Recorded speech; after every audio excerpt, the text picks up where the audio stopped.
Uma autoridade da Igreja Católica do Brasil acusada de abuso sexual. A reportagem que você vai ver agora é o resultado de 2 meses de apuração jornalística.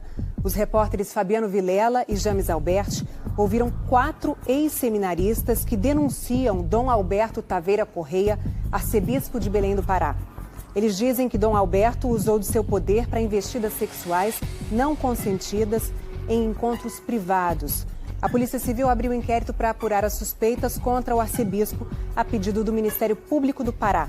O Vaticano também investiga o caso. A casa onde vive o arcebispo metropolitano de Belém, Dom Alberto Taveira Correia, é o lugar onde ex-seminaristas dizem ter passado por seus piores dias. A menos de 1 quilômetro dali, fica o escritório do arcebispo, a Cúria Metropolitana. É lá que os arcebispos, em geral, costumam receber seminaristas para conversar sobre vocação religiosa, uma prática considerada comum na igreja. Os jovens aspirantes a padres que frequentavam esses encontros vêm de famílias simples e muito religiosas. Eu sempre fui um rapaz de igreja, né? Fiz catequese, a minha vida se dividia entre estudar a igreja. Desde pequeno, fazendo primeira comunhão, crisma, etc. E, junto com isso, sendo coroinha por muitos anos. Além das conversas na Cúria, segundo ex-seminaristas, Dom Alberto também tinha o hábito de receber os jovens em casa. Ele dizia, olha, quero conversar contigo, tal dia, lá em casa e tal. Parecia ser algo inalcançável, assim. Nossa, eu fui chamado para ir à casa do arcebispo. Você se sente importante naquele momento. Mas entre o fim de outubro e o início de novembro do ano passado, o Fantástico ouviu 4 ex-seminaristas que denunciaram abusos nesses encontros privados com Dom Alberto. Eles contam histórias muito parecidas. Tinham entre 15 e 18 anos de idade quando frequentaram a residência do arcebispo de Belém entre 2010 e 2014. São relatos de assédio moral e sexual. Parte dessas acusações foi publicada pelo jornal El País em dezembro. Mas o Fantástico traz o conteúdo completo das denúncias apuradas nos últimos 2 meses. Os ex-seminaristas pediram que suas identidades fossem preservadas nesta reportagem, por medo de represálias. Vamos chamá-los por letras, que não têm relação com as iniciais de seus nomes reais. C conta que tinha apenas 15 anos quando conheceu o arcebispo em 2011. Eu era coroinha, servi com ele na missa. No final, né, eu tive uma alegria, que posso dizer na época, né, de conhecer o arcebispo. Depois de uma primeira conversa, o arcebispo teria encaminhado Z ao seminário menor para iniciantes, onde ele também cursaria o ensino médio. A partir daí, segundo o relato de Z, eles começaram a se ver na residência oficial de Dom Alberto. Os ex-seminaristas dizem que os encontros na casa do arcebispo aconteciam em 3 lugares. Na capela, onde a conversa era sobre vocação religiosa. Na sala, o assunto era focado na família e nos estudos. E geralmente, no fim da noite, no quarto. Lá, falavam sobre intimidades. E, segundo os jovens, era onde ocorriam os abusos. Como é que se davam esses encontros no quarto dele, assim? Era sempre sobre a sexualidade. O primeiro ponto que ele sempre tocava era sobre masturbação, era sobre toque, se eu sentia desejo, por quem que sentia desejo. E numa dessas conversas, o arcebispo teria cometido o primeiro abuso contra Z. Quando ele me tocou, né, na minha parte íntima, e disse que aquilo ali era normal, coisa do homem. Mas, assim, eu não via maldade porque confiei muito, né? Por ele ser uma autoridade, também não tinha experiência. Mas aquilo já foi se tornando já permanente e jamais agressivo. Ele já me recebia na porta e já ia logo pegando. Z diz que os abusos se repetiram muitas vezes. Comigo foram 3 anos, em média de 3 em 3 meses. Agora o relato da segunda vítima, que vamos identificar com a letra X. Ele conta que também conheceu Dom Alberto na época em que era coroinha. X afirma que o primeiro contato já provocou estranheza. É uma conversa que vai fluindo em diversos assuntos e ele acaba perguntando se você namora, se já namorou, se tem atração por meninas ou se tem atração por meninos. Embora a gente se sinta mais estranho, a gente acaba respondendo mais de forma bem assim, objetiva. Foram alguns encontros até que, segundo a denúncia de X, o arcebispo teria ido mais longe. Perguntava muito sobre masturbação, primeiro mostrava o dedo dele. Como a gente fica muito constrangido, então sempre se muda de assunto. Um outro momento retorna, até que ele pede para que você mostre. No meu caso, houve um momento em que ele mesmo conseguiu, abaixou o dedo nas minhas calças, porque eu estava perplexo, e tocou, e também rezou. Tocou no seu pênis? Sim. Como é que foi isso? Dom Alberto ficou nu na sua frente? Primeiro eu, depois ele. Era orações aqui, traturar, ele se encostando, ele abraçando, ele se deitou na cama.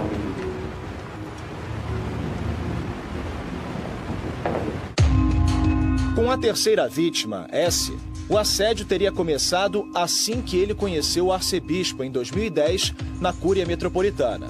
Mais uma conversa sobre virgindade e relações sexuais. Ele pediu para que eu mostrasse como eu masturbava no dedo dele. Isso na hora me chocou bastante, porque você não espera uma coisa dessa, né? S conta que eles se encontraram novamente um ano depois. Ele pediu para que eu ficasse de pé na frente dele, no meio das pernas dele. E pediu que eu fechasse meus olhos. Eu fechei os olhos, e aí ele começou a rezar, e foi quando ele pegou nos meus órgãos genitais, acho que esperando alguma reação, sei lá. Mas não houve nada. Ele me abraçou, deu um beijo próximo da minha boca e disse que era assim, que tinha que rezar. Além dos abusos, S também diz ter sido ofendido por Dom Alberto Taveira. Quando eu comecei a falar para ele que eu queria sair do seminário, por isso, comecei a chorar, ele mudou o humor repentinamente. Bateu na mesa, me xingou de viado, disse que chorei de viado, que eu tinha que ser homem, que eu tinha que ser forte, e nisso tudo gritando, assim, de maneira que até chegou a me assustar. E aí nesse dia ele levantou da mesa dele e me abraçou. E aí ficou pegando nos meus órgãos genitais, apalpando, me abraçou, me deu outro beijo próximo da boca, disse que gostava muito de mim, que queria me ver ordenado padre. Os jovens falaram sobre outra situação que se repetia: as conversas sobre uma suposta cura da homossexualidade. Segundo os ex-seminaristas, o arcebispo entregou a eles um livro em que são descritos procedimentos para o que Dom Alberto chamava de tratamento. A quarta vítima, V, diz não ter chegado a sofrer abusos, mas sim assédio. De acordo com o relato, Dom Alberto afirmava que ele precisava de ajuda. Você lia o livro e dizia que ser homossexual é uma doença, que a gente precisava ser tratado e ajudado. No livro há um questionário que o arcebispo teria pedido que os jovens respondessem. E de acordo com 3 deles, Dom Alberto também mandava acrescentar 2 perguntas. O tamanho do órgão genital, o tamanho do meu pênis é... S, a terceira vítima, diz que recebeu o livro pouco depois de se arrepender de ter deixado o seminário. Ele sentiu falta da vida religiosa e pediu para voltar. Segundo o ex-seminarista, foi quando Dom Alberto teria cometido mais um abuso. Ele pediu para eu baixar minhas calças. Baixei a calça até mais ou menos o meio da coxa. Ele pediu que era para baixar mais. Eu baixei até mais ou menos assim o joelho. E aí ele ficou apalpando até que Dom Teodoro bateu na porta. E foi ele que me salvou dessa situação. Dom Teodoro era um então bispo auxiliar de Belém. V diz que Dom Alberto fazia ameaças para que eles ficassem calados. Não fale nada para ninguém que vai ser pior para você.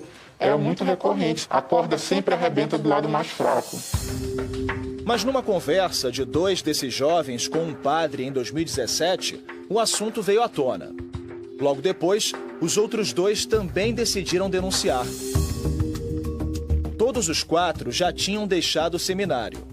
3 deles disseram que desistiram do seminário e um deles foi expulso por motivos disciplinares. Guardei isso por muito tempo. E eles também. Nós fizemos também amizade na época do seminário que continuaram e contaram a mesma história, que continua da mesma forma. Então a gente não poderia deixar isso. A gente não podia ser conivente. Mas o ex-seminarista ainda não teve coragem de contar para a família. Seria um baque maior para meus pais. Eu contar tudo isso de um filho dele, eles confiarem na vida da igreja e a igreja entregar seu filho do jeito que ela entregou. A denúncia foi feita a 2 padres de Belém entre o fim de 2017 e 2018. Em junho de 2019, os padres registraram os depoimentos dos 4 ex-seminaristas e escreveram uma carta. Tudo foi entregue a Dom José Ascona, bispo emérito do Marajó, conhecido por sua luta contra o abuso e a exploração sexual de crianças e adolescentes. No documento, os padres dizem que têm certeza da veracidade dos fatos narrados pelos ex-seminaristas. Encerram afirmando que estão preocupados com os rumos da igreja em Belém e pedem que tudo seja investigado. Segundo os padres, ainda em 2019, Dom Ascona teria denunciado o caso a outro bispo, Dom Pedro Conte, como recomenda a Igreja Católica para que o caso fosse levado ao Vaticano.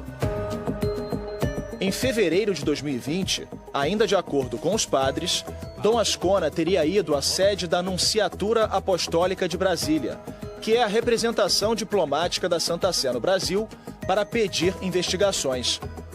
Por telefone, Dom Ascona informou que não comentaria o caso. Em 2019, o Papa Francisco lançou a Carta Apostólica Vós sois a luz do mundo, com novas regras para a investigação de denúncias de abuso sexual dentro da igreja. Segundo o documento, os casos devem ser investigados pela igreja e levados às autoridades civis. Em agosto, os ex-seminaristas procuraram a Polícia Civil e o Ministério Público do Pará. O Ministério Público disse por nota que recebeu a denúncia e encaminhou a Polícia Civil para a investigação. A Polícia Civil afirmou, também em nota, que instaurou inquérito para apurar os fatos, que corre em sigilo. Por isso, ninguém poderia dar entrevista sobre o caso.